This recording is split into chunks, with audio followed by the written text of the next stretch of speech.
Hey ladies and gentlemen, welcome back to the channel. As always, it is Nick here, back with your daily crypto news and analysis. And today, we're going to be talking about three coins: XDC, XRP, and of course, XLM. Now, I've made videos like this in the past where I do talk about these three in a very good light, and it's because of the utility behind them. You cannot go wrong holding these three. And listen, if you don't want to hold all three of them, that's totally fine. You don't need to. I'm just saying that, you know, anybody that is new to crypto, or, you know, maybe jumping into crypto early on, or whatever the case may be, right? Like, these three coins you cannot go wrong with in your portfolio in terms of diversification. Now, of course, sprinkle in a little HBAR, Algo, QNT, Casper, all of that. That's great.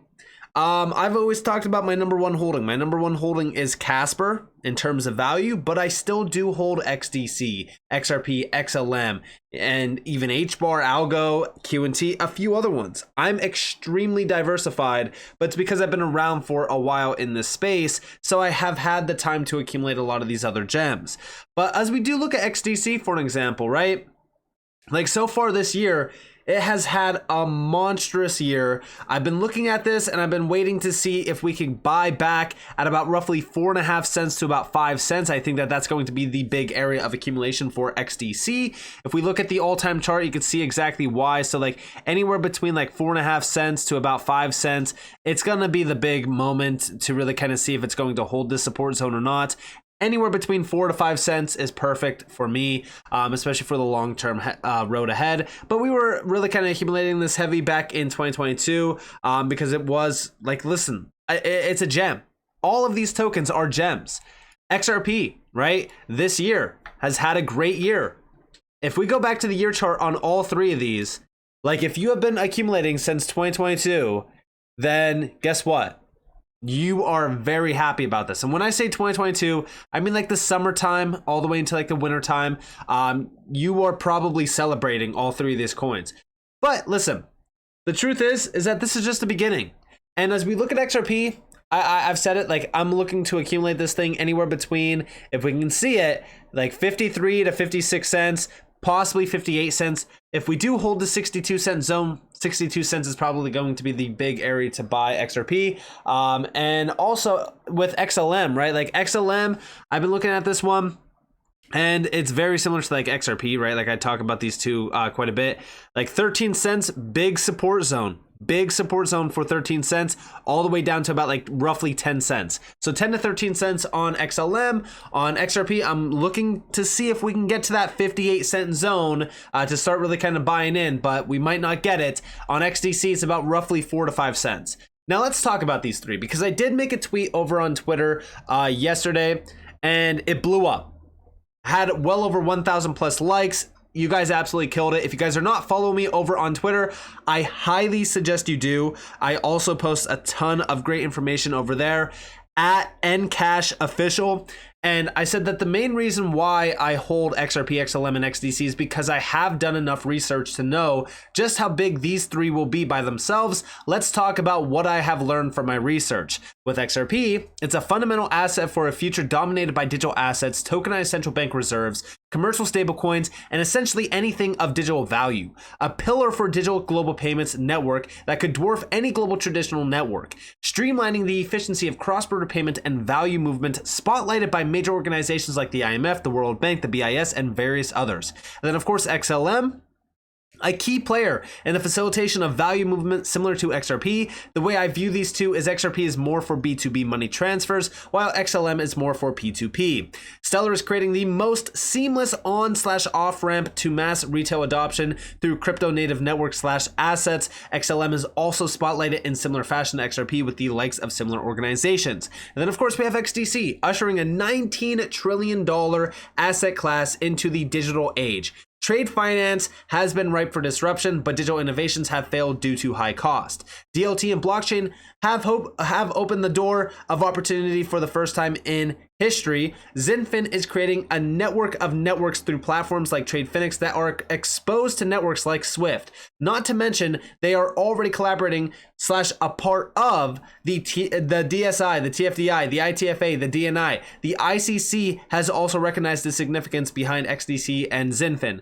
These three are the triple threat to crypto utility. I will recommend holding all three to anyone who believes in utility and the future of crypto. This is not taking anything away from HBAR, QNT, Casper, Algo, etc. My largest holding right now is still Casper for various reasons. Now, of course, like I said, these three are crucial players around the utility side of things. And as we do look at XDC, right, like I see XDC as one of those tokens that is extremely overlooked. Not so much now. I think a lot of people are looking at XDC since we did run up. I mean, like, listen, this thing did roughly a 4x off of the lows going all the way back to December. So, I mean, this thing has killed it. But, like I said, I think that we are still very early on. I also did comment on a post. Well, I made a post actually talking about the third generation revolution of payment and settlement is underway. This has all been by design and it's been planned by the elites for a long time. Over on my second channel, I talked a little bit about this. I said, while you cry about price action, we continue to see standards put in place, regulations being drafted, global harmonization, and experiments happening. The future is here and now. You are either on the train or still waiting for your ticket that won't arrive. Just read this document from the IMF from 2020 when retail could care less about crypto because of the March crash. This is why I say even the older documents are crucial to read every so often to confirm that you are here at the right time. And I said utility focus, and I did mention a ton of tokens. And here we have DLT, experiments in payments and settlements. This was June of 2020 from the IMF. And then also over here, they do talk about how this is the third generation technology for this massive transformation in payments and settlement. And they're talking about this, and they are really kind of addressing that this has been emerging. It's been involved around a few things, and they do talk about how this is electronic and mobile payment schemes that enable integrated, immediate, and end-to-end payment and settlement transfers. And they do talk about how real-time gross settlement systems have been available in almost all countries. DLT has been viewed as a potential platform for the next generation of payment systems, enhancing the integration and the reconciliation of settlement accounts and their ledgers. And they do talk about the experiments that they have been, really kind of looking at. So DLT is here, right? And we know that this is significant. And they even do talk about, for an example down there, they're talking about securities payments, which is a $2.4 quadrillion per year market for the DTCC. And then you also have foreign exchange, which the foreign exchange market is I think it's like 6.6 trillion, almost $7 trillion per day market. It's huge. And then you also have cross-border payments, which is projected to be, a $250 trillion market by the end of 2027. So, this is huge. And then also I did talk a little bit about XDC. I've talked about how everything is aligning. And here you guys have from, of course, the co-founder of XinFin. He's talking about rollout begins for MLETR. XDC Network has partnered with the Infocom Media Development Authority Singapore by completing their integration with Trade Trust Digital Utility. And we do know that Singapore has been a giant, especially even for XRP.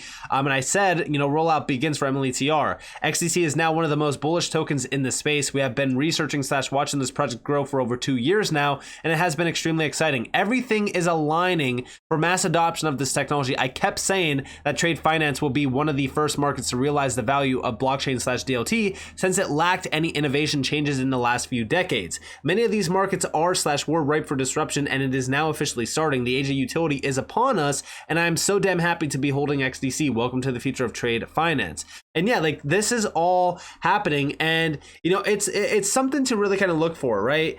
Is within this market, you can get blinded by all of the nonsense happening. But if you look past that and you actually look at the fundamental value here behind utility, and especially a lot of these utility tokens, then you can realize just how early you are.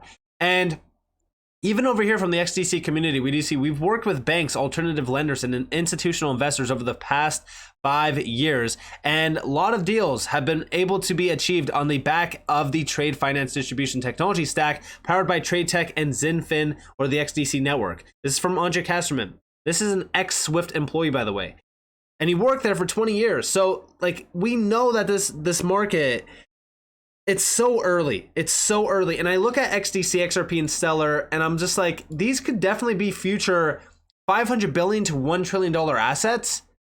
And it could happen pretty quick. It's not going to happen overnight. It's not going to happen next year, but within the next 5-10 years, we could see that. Over here, we do see from the ICC, the forecast for the coming years is promising with a projected annual growth rate of 5.6% until 2031. By then, the total trade value is set to reach an astounding $35.8 trillion around trade finance. Like, this is something significant to, focus on because, there's so much money out there that is going to be disrupted by crypto. And then also, from Anderson, we do see XRP. The more stablecoins, crypto, CBDCs, tokenized assets there are, the more need there will be for a neutral jurisdictionless bridge asset. I stole this idea from Mr. Schwartz, XRP. And yeah, this is the digital bridge asset. This is exactly what I talk about over here. Like, we're going to start to see a future dominated by digital assets, and almost anything of value will be on chain. You need something to settle all of that. And also recently, Ripple did talk about the SME cross-border payments growth rate. And, by 2027, we could see $110 trillion tied back to the B2B payments market, which, like I said, Ripple is highly focused on with XRP. You look at, everything that they've been doing around CBDC stablecoins. They are here to really kind of be the infrastructure for that, especially around the minting, managing, transacting, and even destroying process. And then also cross-border payments. We know XRP is at the center point for that. And then also, last but not least, the, liquidity hub. And we do know that the liquidity hub will most likely include XRP. We know that there was a lot of regulatory problems, but we know that that is getting cleared up. This is something that I am highly focused on because we continue to see the tech stack really expanding from Ripple's side, which is very exciting. And then also you have the XRP ledger. 100 plus use case on the XRP ledger, demanding demand for XRP. You have the retail sector combined with the institutional grade sector. I mean, listen, this is a recipe for incredible value growth for XRP as a token. And then you also have Stellar, right? We do see people in cash-based economies lack access to the digital economy, limiting their financial options. Stellar's cash to crypto on and off ramps change that. Now they can hold digital assets, access P2P, cross-border payments, and more. This is more so P2P. I keep telling you guys, like, this is P2P. Ripple is B2B with XRP. So, think about that. Like, there's so much money out there, especially around the P2P and the B2B sector. XRP and XLM, they're not competing against each other. They are both giants. And we do see over here from Stellar, the Stellar network leads total off-ramp locations by asset. Look at this, 322,000 off-ramp locations. Then you also combine this with XLM, another 26,000, like over 340,000 off-ramp locations. It's insane.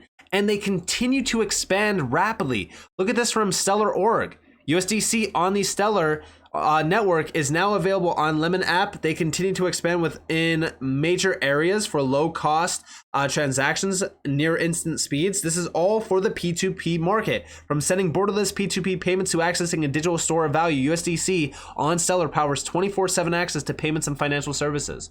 And then also, last but not least, more growth from that area. Like, this is a consistent growth rate on Stellar for on and off ramps. And I really do think that's very, very exciting. So we need to focus on this heavily. We need to focus on all three of these. These are complete giants in this space. You need to make sure that you are aware of these utility tokens because, these three have been around forever and they have been expanding rapidly. And I do think that now more than ever, we have the standards put in place. Regulations are set in stone for the end of 2025. Guys, I'm so damn bullish. So with that being said, I hope that you guys enjoyed this video. If you guys did, definitely leave a like, subscribe to notifications on if you guys have more free content. You guys are more than welcome to follow me on Twitter and join the free Discord in the description below. It's up to you all. Have a beautiful day, a beautiful night. Wherever you guys are on this beautiful, this has been Nick. Peace out, guys.